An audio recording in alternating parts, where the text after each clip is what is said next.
우리가 병원에서 치료를 다 받았다면 당연히 보험금 청구를 해야겠죠.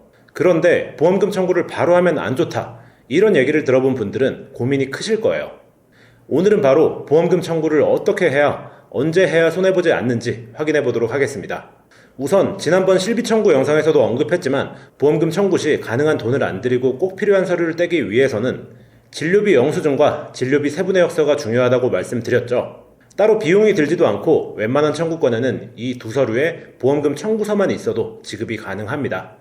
통원이 아닌 입원, 수술이라면 추가로 입퇴원 확인서 또는 수술 확인서가 있어야 하고, 약제비만 간단하게 청구하는 경우도 있는데 약국 약봉투에 약제명, 날짜, 약국 이름이 나와 있다면 약봉투만으로도 청구가 가능하기도 합니다. 만약 청구권이 고액의 청구권이라면 추가 서류가 필요할 수 있지만 보통은 이 정도 서류만 준비해 놓으시고 청구가 가능합니다. 이렇게 청구에 필요한 서류까지 준비됐다면 보험금 청구를 언제 해야 문제없이 청구가 가능한지 단계별로 말씀드려 보도록 하겠습니다. 먼저 왜 보험금 청구를 바로 하지 말라고 얘기하는 걸까? 주로 고지 의무 때문이라고 할 수 있지만 이게 다는 아니고요. 다음으로는 내용을 종합해서 그럼 보험금 청구를 언제 하는 것이 맞는지, 그리고 최근 실비는 청구 시 주의할 점이 한 가지 더 있는데 그 부분에 대해서까지 확실히 말씀드려 보도록 하겠습니다. 끝까지 집중 부탁드리고요.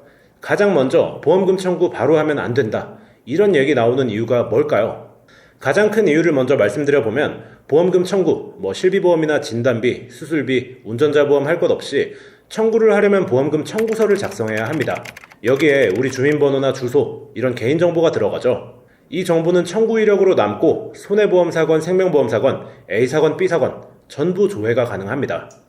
쉽게 얘기하면 내가 보험을 가입하려고 하는데 내 청구 이력을 보험사에서 이미 전부 알고 있고, 이런 부분 때문에 보험사에서 내게 불리한 조건을 걸어서 보험 가입을 시킬 수도 있는 거죠.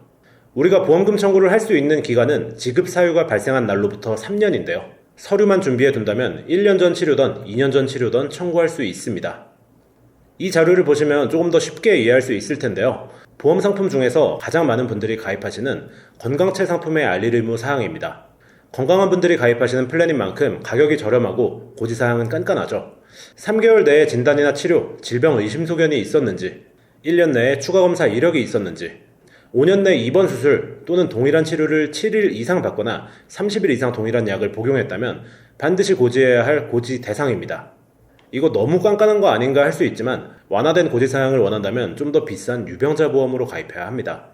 만약 이 고지사항을 사실대로 대답하지 않고 위반했을 경우 보험금 지급이 거절되거나 보험이 강제 해지될 수도 있어요.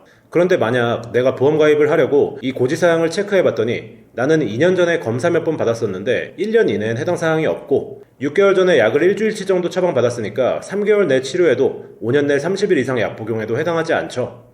그런데 보험사에서 가입 거절 혹은 재심사 통보가 날라옵니다. 내가 청구한 이력이 줘야 되니까 해당 병력에 대한 자세한 정보를 요구하거나 질병 코드가 인수 기준에 벗어났다면 가입이 거절될 수도 있습니다. 저희가 일을 하다 보면 실제로 꽤 흔하게 겪는 일이고요. 이런 식으로 보험금 청구를 치료 직후에 하게 되면 고지사항에 해당하는 게 없는데도 인수에 제한이 생기는 이상한 상황이 발생할 수도 있습니다. 특히 도수치료의 경우 반복적으로 여러 번 치료를 받게 되는 경우가 많은데, 만약 7회 이상 치료를 받았다면 5년이나 내 고지사항에 따라다니게 됩니다.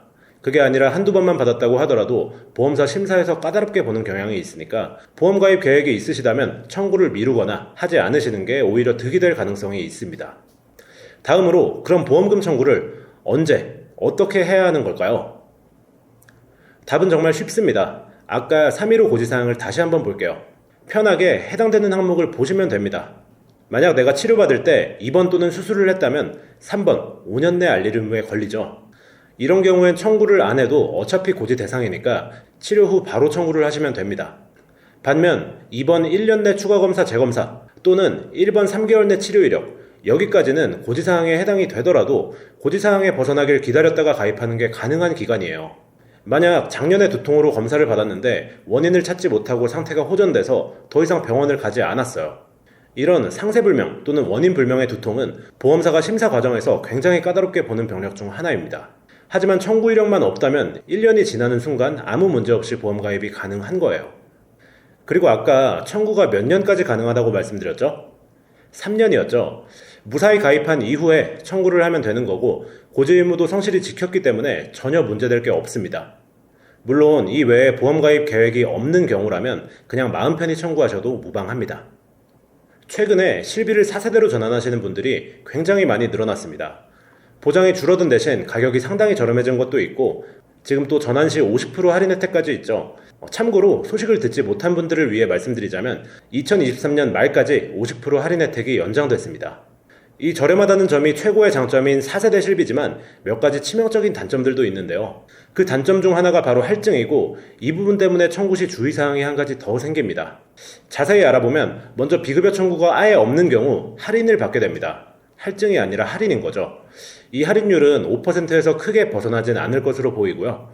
만약 비급여 청구 금액이 100만원 미만이라면 보험료는 그대로 유지되는 단계입니다. 그리고 100만원, 150만원, 300만원을 넘길 때마다 비급여 보험료 할증이 100%씩 붙어서 최대 300%까지 할증이 될 수 있는 거죠.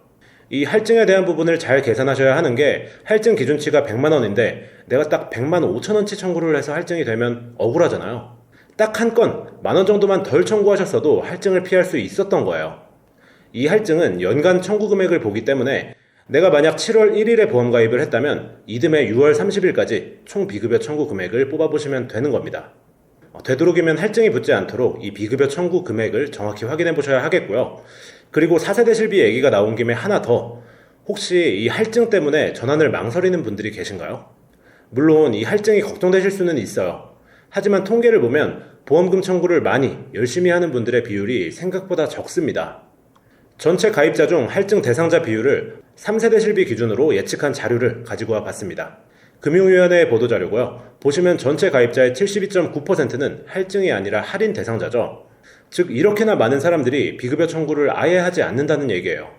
이분들께는 앞서 말씀드렸던 5% 할인이 적용된다고 볼 수 있고요.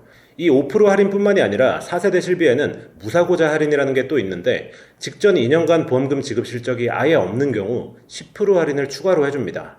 즉 내가 전체 가입자 중 72.9%의 할인 대상자에 해당하고 직전 2년간 보상받은 게 없다면 총 15%의 할인을 받는 거예요.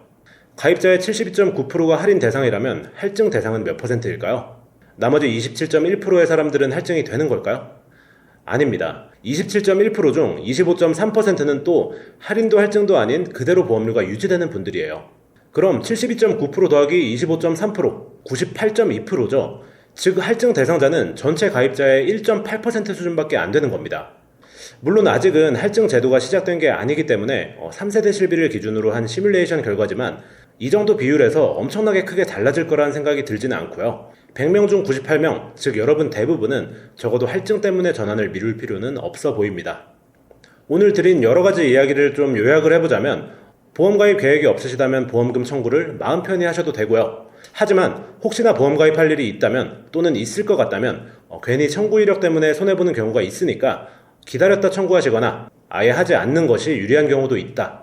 그리고 4세대 실비는 할증이 붙을 수 있으니 비급여 청구를 잘 생각해 보시고 하셔야 한다. 이 정도로 마무리할 수 있겠습니다. 혹시 4세대 실비에 대해 더 자세한 내용이 궁금하시거나 전환 유지가 고민되신다면 하나부터 10까지 꼼꼼히 정리해둔 영상이 제 채널에 있으니까요. 해당 영상을 시청해주시고 오늘 영상이 도움이 되셨다면 구독과 좋아요, 앞으로도 유용한 정보를 받아보고 싶으시다면 알림 설정까지 눌러주시면 감사하겠습니다. 그럼 오늘 영상은 여기까지입니다. 저는 다음 시간에 더 좋은 내용으로 찾아뵙도록 하겠습니다. 감사합니다. 본 광고는 광고 심의 기준을 준수하였으며 유효기간은 10일로부터 1년입니다.